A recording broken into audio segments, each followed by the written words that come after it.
নমস্কার বন্ধুরা, কেমন আছেন সবাই?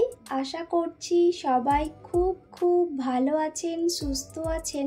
আমরাও সবাই খুব ভালো আছি। আবারও একটি নতুন ভিডিওতে সবাইকে জানাই অনেক স্বাগত। আজ সকালের জলখাবারে বানাবো চিড়ের পোহা।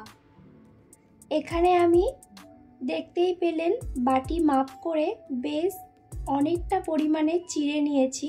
সেটাকে খুব ভালো করে ধুয়ে আমি জল ঝরাতে দিয়েছি। এখানে আমি কড়াইতে সাদা তেল দিয়ে বেশ 1 বাটি পরিমাণে আমি এখানে বাদামটাকে ভেজে নিচ্ছি। বাদামটা ওদিকে ভাজা হচ্ছে আর আমি এদিকে মিডিয়াম সাইজের 2টো পেঁয়াজ কুচি করে নেব আর কয়েকটি কাঁচা লঙ্কা।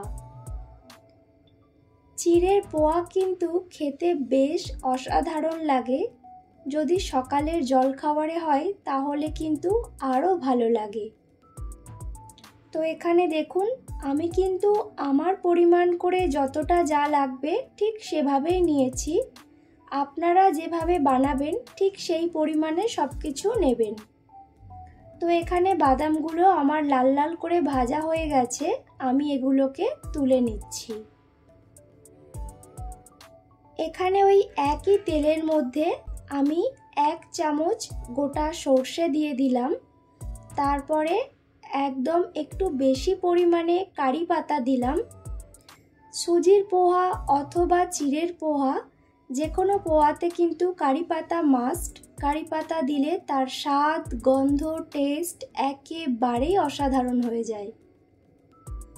তারপরে আমি খুব ছোট ছোট করে কেটে রাখা 1 বাটি আলু দিয়ে দিলাম।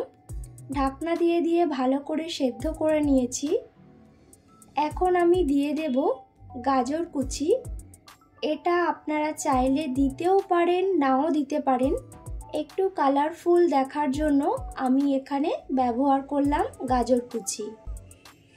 তবে আমি এখানে কোনো রকম হলুদ ব্যবহার করব না, আপনারা চাইলে ব্যবহার করতে পারেন। তারপর আমি এখানে এই যে মিডিয়াম সাইজের 2টো পেঁয়াজ কুচিয়েছিলাম, পেঁয়াজ কুচি আর কাঁচা লঙ্কা চিড়ে রাখা, সেটাকে দিয়ে খুব ভালো করে কিন্তু ভেজে নিলাম। সব কিছু খুব ভালো করে ভাজা হয়ে গেছে। আমি এবার জল ঝরিয়ে রাখা চিড়েগুলোকে দিয়ে দিচ্ছি।